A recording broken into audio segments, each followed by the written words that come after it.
Hello दोस्तों, नमस्कार। आप सभी का स्वागत है मोबाइल पाठशाला के यूट्यूब चैनल पे। मेरे दोस्तों, ये जो सेशन है वो स्पेशली यूपी लेखपाल पे मतलब एक प्रैक्टिस सेशन देने का प्रयास हम कर रहे हैं। ये कोई प्रीवियस ईयर पेपर नहीं है, ये एक प्रैक्टिस सेशन है। अब प्रैक्टिस सेशन ऐसा है कि जैसे आप अगर टेक्स्ट बुक का सब्सक्रिप्शन लेके रखे होंगे, तो वहां पे आप अगर लेखपाल की टेस्ट वगैरह दे रहे होंगे, तो मैथमेटिक्स में आप 25 के 25 क्वेश्चन कर जाएंगे। ऐसा क्यों होता है कि वहां पे आप 25 के 25 कर जाते हैं? मैं आपको ये 20 क्वेश्चनों की टेस्ट सीरीज आपको दे रहा हूं कुल मिला के। अभी तो आपको 20 ही दे रहा हूं, आगे 25-25 भी आएंगे। मैं जो दे रहा हूं इसमें आप बहुत अगर अच्छी आपकी तैयारी है तो ही आप 18 से 19 क्वेश्चन कर पाएंगे। 20 में से 20 आप कभी नहीं कर पाएंगे।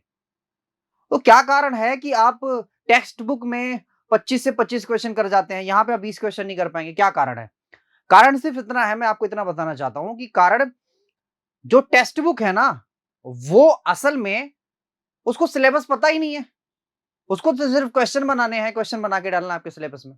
उसको क्वेश्चन पता ही नहीं है, सिलेबस उसको पता ही नहीं है।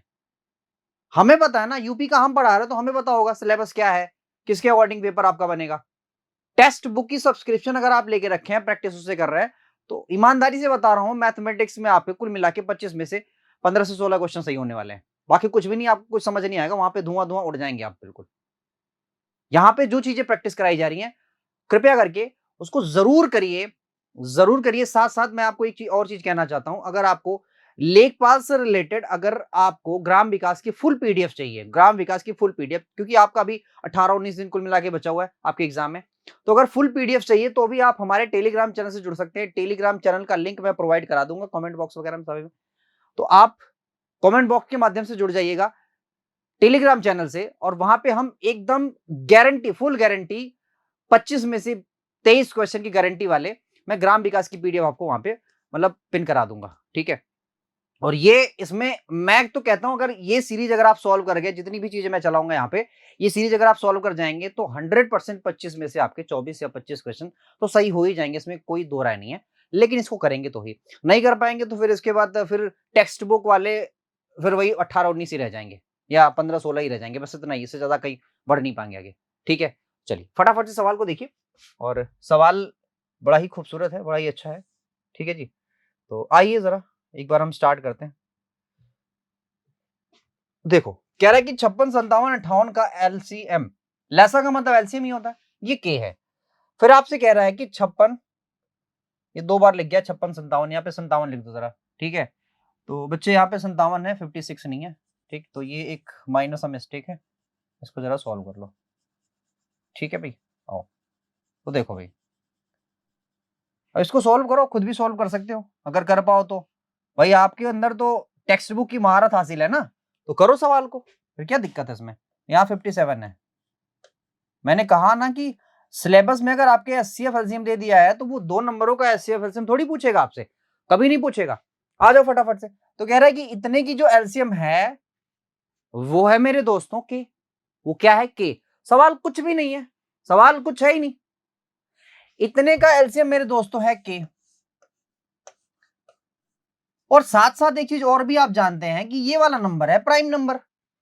ये वाला नंबर क्या है, प्राइम नंबर। अच्छा, ये अगर प्राइम है, ये अगर प्राइम है तो आपको ये पता है कि प्राइम नंबर से तो कुछ कॉमन निकलता ही नहीं है, कुछ कॉमन निकलता ही नहीं है, मतलब इतने का एलसीएम तो क्या हो गया। लेकिन प्राइम नंबर से कुछ भी कॉमन नहीं होगा, इसका मतलब जब कॉमन ले रहे होंगे, जब हम कॉमन ले रहे होंगे तो इसमें कुछ कॉमन नहीं आया होगा, तो इसका मतलब जब कॉमन नहीं आया तो उसको भी उठा के रख दो, यही होता है एलसीएम का रूल। तो जो टोटल का एलसीएम आया वो क्या आया, 59 के, 59 के। बहुत इंपॉर्टेंट सवाल है, हैशटैग वेरी वेरी इंपॉर्टेंट डाल लो इसको, hashtag very very important, very very important सवाल है। और जितने भी सवाल करा रहा हूं कसम से बता रहा हूं कि आपका जो यूपी लेखपाल का पेपर है, यूपी लेखपाल, ठीक है जी, यूपी लेखपाल का जो पेपर है आपका, वो आप उसमें से 25 में से कम 23 सवाल तो कर ही पाएंगे, 23 सवाल तो आपको सही सही हो जाएंगे। और अगर खुदा ना खास्ता अगर अगर पेपर हमारी तरह बना, भाई हमारी तरह तो बना ही जाएगा, अगर हूबहू हमारी तरह बना दिया तो आप 25 में से 25 भी कर जाएंगे, इसमें कोई दो राय नहीं है। इसकी भाई इसकी गारंटी तो मैं देता हूं, इसकी गारंटी मैं देता हूं, एक दो क्वेश्चनों का मैं नहीं ले सकता, लेकिन 25 में से 23 गारंटी मैं लेता हूं। अगर आपने ये पूरा टेस्ट सीरीज पूरा देख लिया, पूरा सॉल्व कर लिया, खुद से सॉल्व किया, तो जरूर आपके 25 में से 23 क्वेश्चन आपके सही होंगे और एक बढ़िया दावा ठोक पाएंगे आप, है ना, यूपी लेखपाल की एक पद के लिए। आ जाओ फटाफट से। नेक्स्ट सवाल कह रहा है कि यदि 23 और 24 का एलसीएम ए है, 23 और 24 एक नंबर है जिसका एलसीएम ए है। अब आप ये बात जानते हैं, आपको ये पता है कि 23 और 24 क्या है, ये मेरे दोस्तों को प्राइम है, और को प्राइम में कोई भी क्या नहीं, कोई को प्राइम में कोई भी एचसीएफ नहीं होता है। इसका मतलब ये है कि ये दोनों सेपरेट नंबर है, इसमें कोई, है ना, प्राइम नंबर नहीं होगा। तो एलसीएम इसका क्या होगा, दोनों का गुणा, 23 गुणा 24, ये इन दोनों का एलसीएम होगा। तो ये आप समझ गए हैं एलसीएम ही होगा। आ जाओ जरा फटाफट से।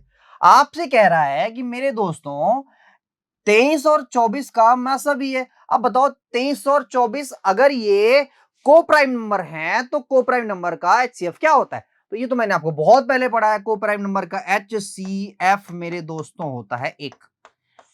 क्या होता है? 1। अब कह रहा है ये ए के बराबर है और ये बी के बराबर है। आपसे पूछ रहा है ए प्लस बी, आपसे पूछ रहा है ए प्लस बी। तो बी की वैल्यू 1 है और ए की वैल्यू कितनी है? 23 गुणा 24। ठीक है जी। तो 4 3 12 हो गया, 12 और 13 देखो 553 आपका आंसर आ जाएगा यूनिट डिजिट के हिसाब से। यूनिट डिजिट के हिसाब से आप उत्तर मार सकते हैं।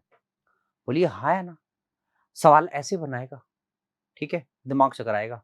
चलो, और दिमाग नहीं चकराना हो तो प्लीज मैं कहता हूं ये एक हार्डी रिक्वेस्ट है, क्योंकि आप ये बात जानते हैं कि बहुत सारे यूट्यूबर्स होते हैं, वो उनको पता ही नहीं है कि सिलेबस है क्या, वो ऐसी कुछ भी परसेंटेज कुछ भी, है ना, कुछ भी मतलब प्रॉफिट लॉस कुछ भी चलाते रहते हैं, कुछ भी चलाते रहते हैं, उनको पता ही नहीं है। ठीक है, आओ वर्क एंड टाइम चला देंगे इसी में, वो भी उनको पता नहीं है। आ जाओ चलो। कह रहा है कि एक कार्यालय में ग्रामीण और शहरी श्रमिकों की संख्या ये 3 और 2 के अनुपात में है। तो 3 और 2 को मैं 30 और 20 भी लिख सकता हूं, मैं 300 और 200 भी लिख सकता हूं। ये बात तो सब लोग जानते हैं भाई, है ना।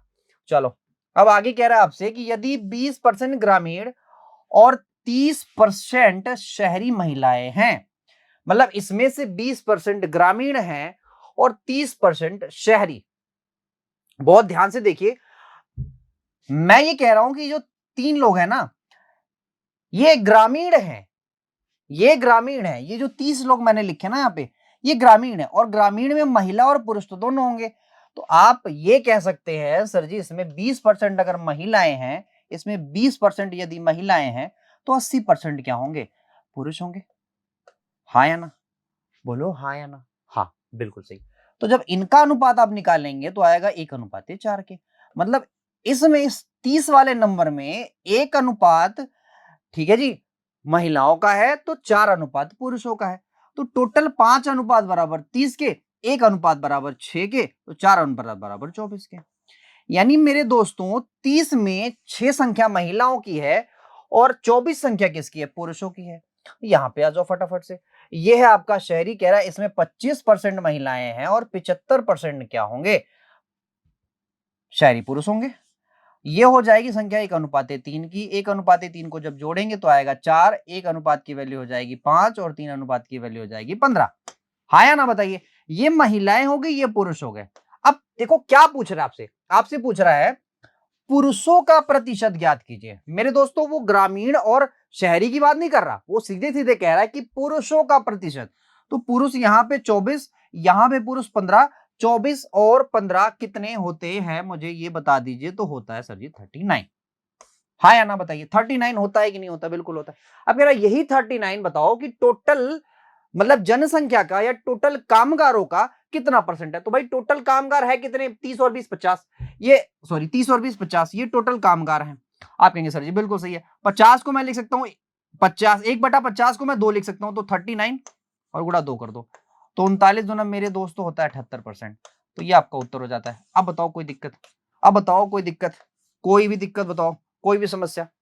कर दिया ना, कर दिया ना मेरे दोस्तों। बिल्कुल लाइक ठोक दो ना, और है ना शेयर, ये बहुत सारी चीजें शेयर बहुत लोगों तक कर देना, क्योंकि ये जो सीरीज है ना वो बड़ी इंपॉर्टेंट है।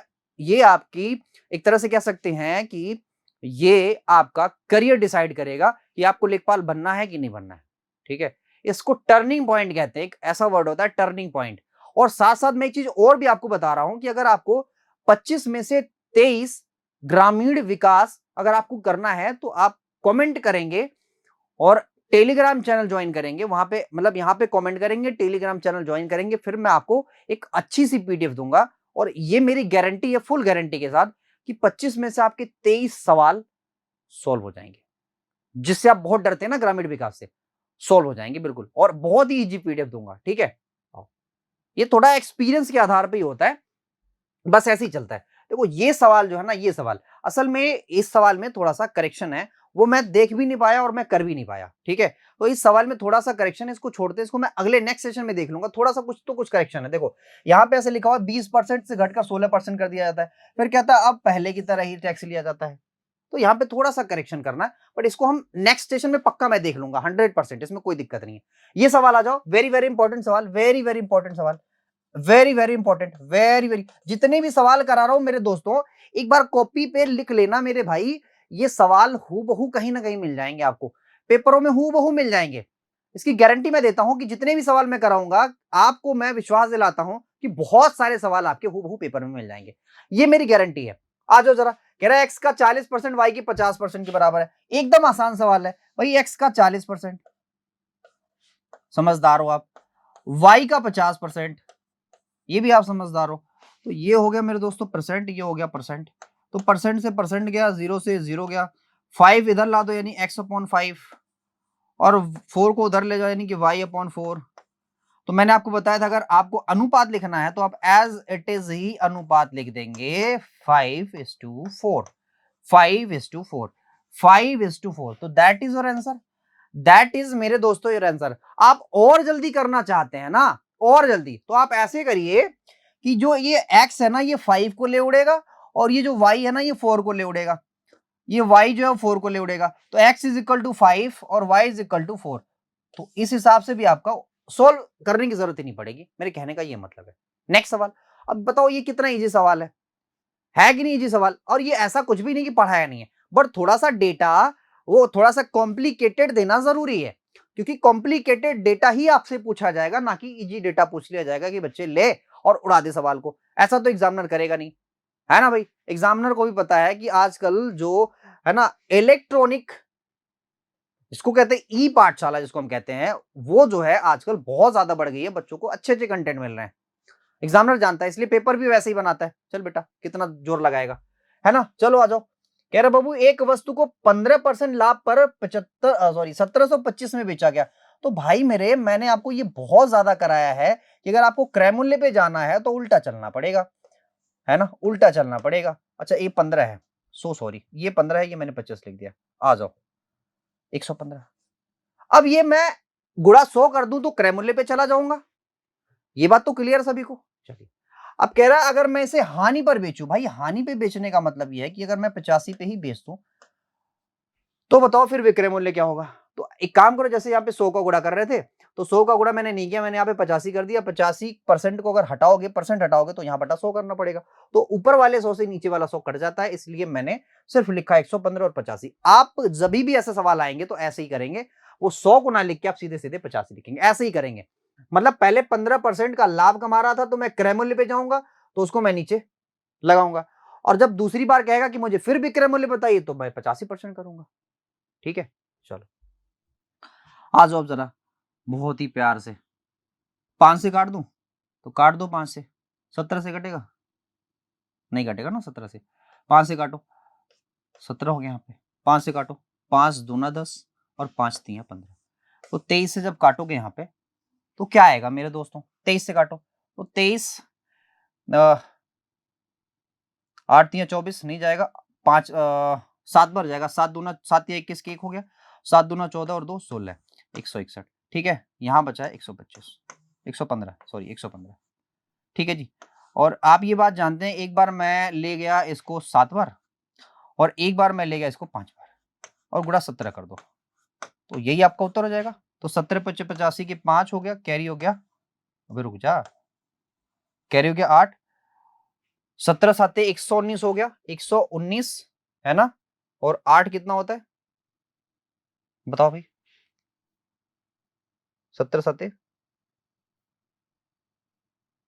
17 छक्का होता है 100, 17 7 119, ठीक तो है, ठीक है। यहां तो कोई दिक्कत तो नहीं हुई ना। 2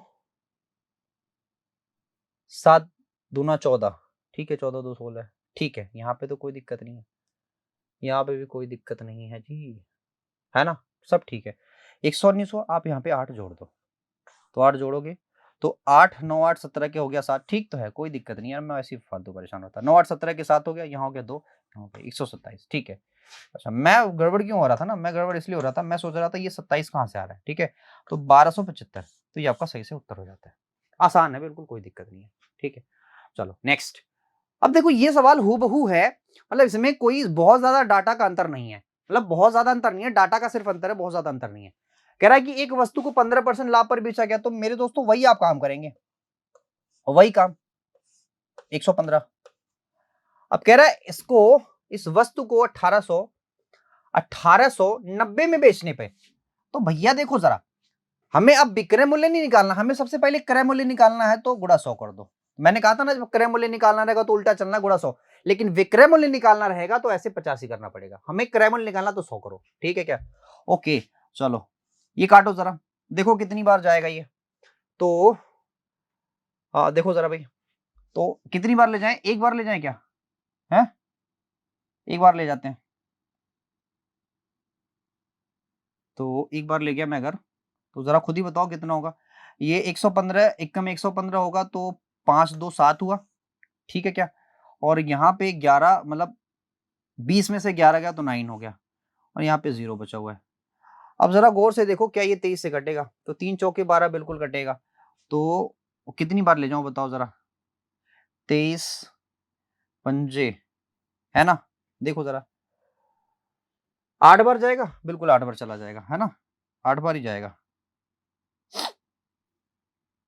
देखो कितनी बार जा रहा है, तो 8 वाले 8 पंजे 40 के, 0 हो गया 4, और 11 बटे 88 4 बार, ठीक है, 8 बार ही जाएगा, ठीक है।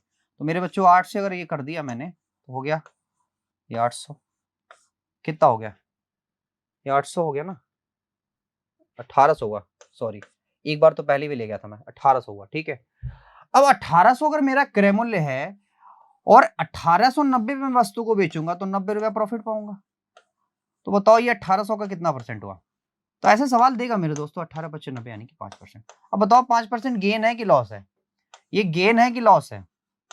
ये गेन है कि लॉस है? तो आप कहेंगे सर गेन है, गेन है भाई, ये 5% गेन है, 5% गेन है, इसको ऐसा करो, 5% 50 नहीं है ये टाइपिंग एरर है, 50% नहीं 5% गेन है, ठीक है क्या? ओके, चलो नेक्स्ट सवाल देखो, ये देखो साधारण व्यास से है। साधारण व्यास के क्वेश्चन कभी कभी पूछे जाते हैं, मतलब मे भी हो सकता है पूछ लिया जाए, मैंने रख तो दिया है, बट मुझे ये यकीन है कि पूछा जाएगा, इसलिए मैंने रखा हुआ है।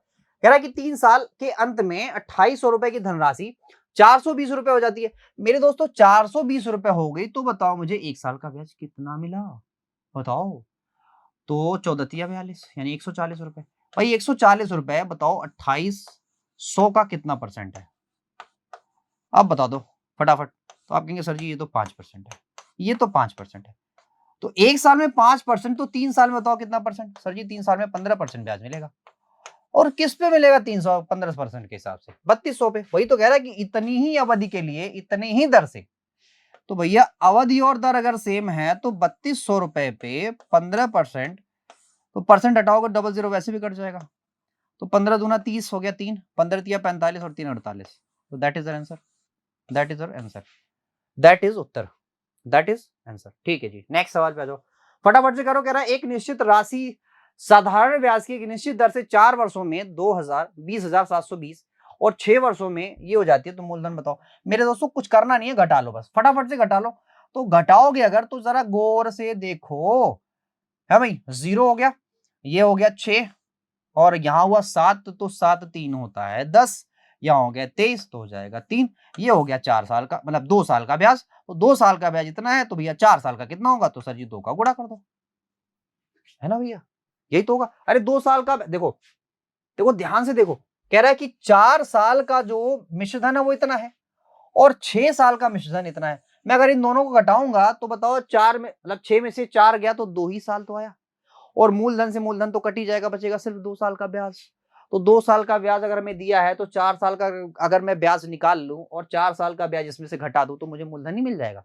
बिल्कुल मिल जाएगा। तो मैं वही काम कर रहा हूँ। तो जाऊंगा 0 6 दूना 12 के 2 3 दूना 6 और 1 7 है ना, 3 दूना 6। तो भैया इतना घटा दो। तो अगर इतना घटाया तो आप जरा गौर से देखो फिर कितना आएगा। तो 20, ठीक है, 720, 20 720 में से घटाओ तो ये होगा 0 0 0 और ये हो जाएगा 14। तो 14 सर, ठीक है भाई। आसान था, आसान था कि नहीं था? बिल्कुल। चलो नेक्स्ट। देखो भाई ये आपका अच्छा सवाल है, ये इसको इंपॉर्टेंट में डालो, क्योंकि आप जानते हैं, आप पढ़े होंगे, आप क्या पढ़े होंगे कि आपके सिलेबस में है सिर्फ और सिर्फ क्षेत्रफल, क्षेत्रफल और परिमाप, और परिमाप आपके सिलेबस में यही है। तो आप मुझे ईमानदारी से बताओ, क्या ये क्षेत्रफल नहीं पूछ रहा है? बिल्कुल पूछ रहा है क्षेत्रफल। तो क्षेत्रफल जहां भी जिस भी सिलेबस, मतलब जहां भी जिस भी मतलब क्वेश्चन में आएगा वो तो पूछेगा सिलेबस, है ना? पूछेगा नहीं पूछेगा? बिल्कुल पूछेगा। अब जरा मुझे बताओ कि अर्धगोले का कुल पृष्ठीय क्षेत्रफल क्या होता है? तो ये होता है 3 पाई आर स्क्वायर। ये होता है अर्धगोले का पृष्ठीय क्षेत्रफल, अर्धगोले का पृष्ठीय क्षेत्रफल। चलो मैं लिखता नहीं हूं बट समझ जाना, ठीक है। ये हो गया 3, पाई की वैल्यू आपको दी हुई है 22/7, आर की वैल्यू कितनी है? 25 है। तो 25 है, ठीक है। अब जो है सो है, क्या कर सकते हैं। तो 25, ठीक है, गुणा 25, ये व्यास है ना, तो 4 कर दो नीचे, ठीक है क्या? ओके। तो मेरे दोस्तों अब मैं अगर काट पीट में चाहूंगा तो ये हो जाएगा। मैं कैसे काटू इसको, देखो जरा गौर से। ये कट गया ऐसे करके। एक काम करो आप, एक काम करो, मैं जो आपसे कह रहा हूँ वो करो, बट ऐसे करोगे तो भी नहीं होगा। चलो जो करना वही करो। चलो ये हो गया 625, ये हो गया 3, 11 3 33 हो गया, ठीक है क्या? 11 3 33, ये हो गया 625 और यहाँ हो गया 7 दूना 14, ठीक है मेरे दोस्तों। अब जरा इसको गुणा करो। तो 3 से गुणा करना आसान है। 3 5 15 के 5 हुआ, और 3 दूना, 3 से मैं कर रहा हूँ यहाँ से निकाल के, 3 5 15 के 5 हुआ, 3 दूना 6 और 1 7 हुआ, 3 छक्के 18 हुआ। चलो 11 को और गुणा करना है, और नीचे है 14, ठीक है। और आगे करो। तो 11 से मल्टीप्लाई करने का तरीका आसान है। 5 7 5 12 के 2 कैरी हो गया, 1 8 7 15 16 के 6 कैरी हो गया, 1 8 और 1 9 1 10, 8 और 1 10, ठीक है, हो गया। ये हुआ ना, 8 और 8 1 9 और 1 10, ठीक है। और यहाँ भी 0 था तो ये 2 हो जाएगा, सॉरी, ठीक है। ये हो गया मेरे भाई, ठीक है क्या? बिल्कुल। अब जरा 14 इसको काट दो। तो 14 से काटोगे 14 1 कम 14, ये थोड़ा सा है ऐसा, है, बताओ कोई दिक्कत कहीं से नहीं हुई है? ये 35 तो नहीं है शायद, वही तो मैं भी सोच रहा हूँ, शायद 35 ना हो ऐसा करके, ठीक है। चलो देखते हैं इसको, ठीक है, ओके। नेक्स्ट सवाल देखो। नेक्स्ट सवाल ये कह रहा है, एक समबहुभुज की जो भुजा है वो 4 सेंटीमीटर है, सम बाहु त्रिभुज की जो भुजा है वो 4 सेंटीमीटर है, सेंटीमीटर, तो सेम ही लिखो यहाँ पे। अब आपसे कह रहा है इसका क्षेत्रफल क्या होगा। तो मेरे भाई समबाहु त्रिभुज का क्षेत्रफल क्या होता है? भैया समबाहु त्रिभुज का जो क्षेत्रफल होता है, समबाहु त्रिभुज का जो क्षेत्रफल होता है उसका जो फॉर्मूला होता है दैट इज √3/4 ए स्क्वायर, ये तो होता है। और ए बराबर होती है भुजा के, तो √3/4 इंटू 4 का स्क्वायर। तो एक से तो एक पावर से एक पावर कट जाएगा, बचेगा 4√3। तो ये इजी सवाल था, आज का सबसे इजी सवाल। और मेरे दोस्तों मैंने आपको इसमें परिकेंद्र अंतःकेंद्र सब कुछ पढ़ा रखा है, जरूर जाके यूट्यूब पे वीडियो जरूर देखिएगा, ठीक है। ये आ गया सवाल हाइट एंड डिस्टेंस का। चलो कह रहा है एक सीढ़ी का पैर दीवार से 4 सेंटीमीटर दूर है। भाई मान लो अगर ये दीवार है, तो ये है 4 सेंटीमीटर दूर सीढ़ी का पैर। अब आपसे कह रहा है कि अगर ये जो सीढ़ी की लंबाई है अगर ये 11 है, अगर सीढ़ी की लंबाई क्या है 11 है, क्या कह रहा है, ठीक है। तो बताओ सीढ़ी कितनी दूर तक जाएगी, ये डिस्टेंस कह रहा है कितनी दूर जाके ये टिकेगी, यानी ये हाइट पूछ रहा है आपसे। तो हाइट पूछ रहा है तो आप ये बात जानते हैं कि पाइथागोरस इसमें लगेगा, और ट्रिपलेट कहीं बना नहीं रहा है, तो क्या करें? तो करना ये है मेरे बच्चे, करना ये है कि आप इसका स्क्वायर करो, यानी कि 1 to 1 माइनस इसका स्क्वायर करो 16, बस रूट ले लो, ये हो गया आपका हाइट। तो आप ये बात जानते हैं 16 में करूंगा तो 105 आएगा। तो आंसर हमारा 110 से ज्यादा ही आएगा, मतलब आई मीन 10 से तो ज्यादा ही आएगा, ठीक है जी। तो ये आपका उत्तर हो गया, ये रूट का हो गया। और मैंने आपको निकालना सिखाया है ये चीजें, बहुत बार सिखाया मैंने रूट कैसे निकाला जाएगा किसी का, ठीक है, मैंने सिखा रखा है, इसमें कोई दिक्कत नहीं, ठीक है। नेक्स्ट सवाल पे आ जाओ, very very important, hashtag important, hashtag very very important, VIMP, very important, very very important. देखो ये कह रहा है कि आपके पास कुल मिला के कितने परीक्षण है, 5, 1 2 3 4 5, ये 5 परीक्षण आपके पास, आपसे कह रहा है माध्य। तो मेरे बच्चे जो माध्य का मतलब होता है ना, वो होता है औसत। क्या होता है? औसत होता है। तो औसत कैसे निकालें, क्योंकि ये एक दूसरे के भाई समान समान गैप पे तो है नहीं, समान समान गैप पे होता तो पहला नंबर लास्ट वाला नंबर दोनों को जोड़ के बटा 2 कर देता। अब समान गैप पे नहीं है तो क्या करूं, जब समान गैप पे नहीं है तो सबको जोड़ो, तो 1 2 3 4 5 यानी कि 5x प्लस, सबको जोड़ो, तो देखो 7 3 10 हुआ, 6 4 10 यानी कि 20 बटा जितने नंबर उससे भाग, ये हो गया औसत के, और औसत तो 11 है, तो काट दो इसको, 4 आ गया। तो x की वैल्यू कितनी आ गई सर जी? x की वैल्यू आ गई 7, x की वैल्यू आ गई 7, x की वैल्यू कितनी आ गई? 7 आ गई। अब जरा फटाफट बताओ मुझे कि आपसे कह रहा है कि अंतिम 3 प्रेक्षण, भाई अंतिम 3 प्रेक्षण ये रहे, x प्लस 4 और x प्लस 6, x प्लस 7, तो 6 4 10 7 17 यानी कि 3x प्लस 17 बटा 3, ये हो गया इनका औसत।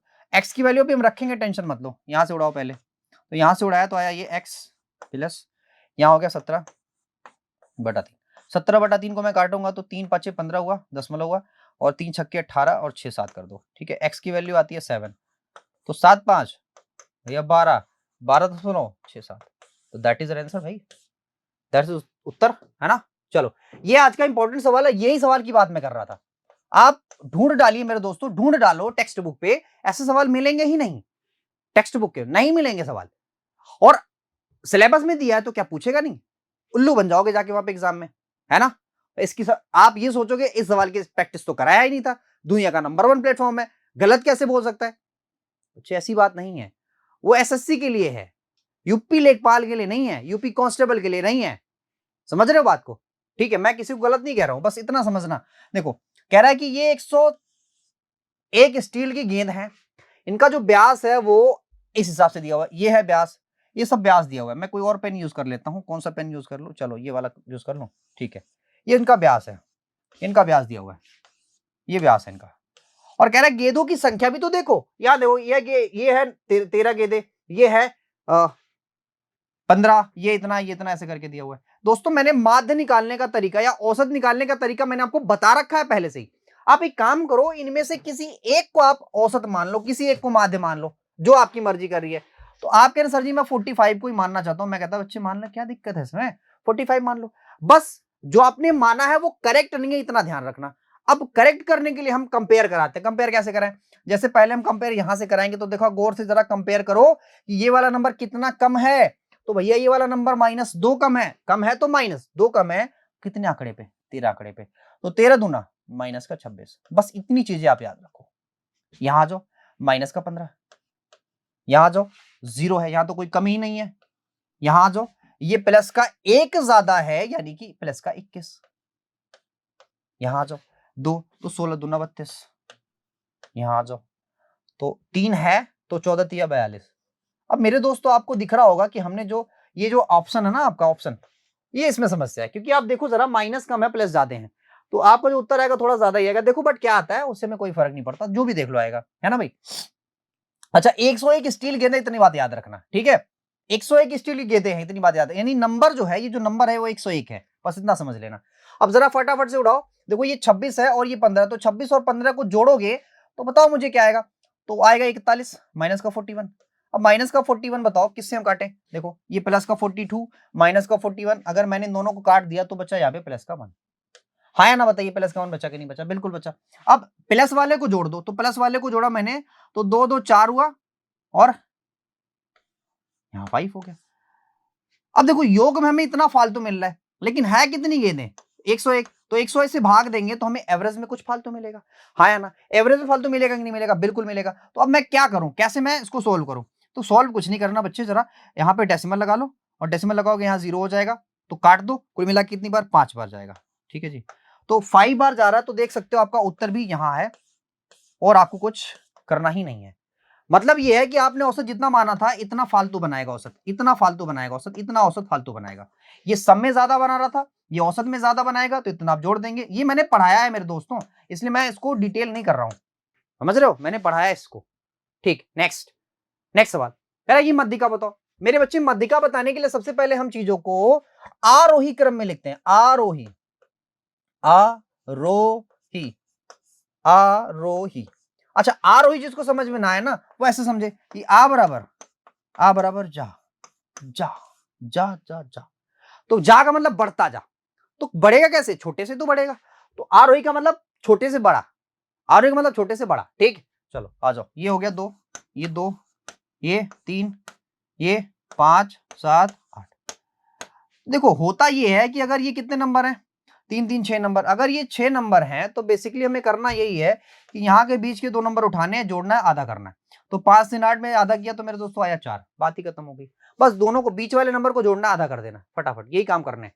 आज जरा इसमें बहुलक पूछ रहा है मेरे दोस्तों, इसका एक फॉर्मूला होता है जो मैं आपको बताना चाहता हूँ कि बहुलक बराबर होता है, बहुलक ऐसी चीज का फॉर्मूला ही होगा, बहुलक, बहुलक बराबर होगा, वो क्या होता है, वो होता है L प्लस ब्रैकेट में F1 minus F0 upon upon upon upon F1 minus F0 minus F2 और इंटू H।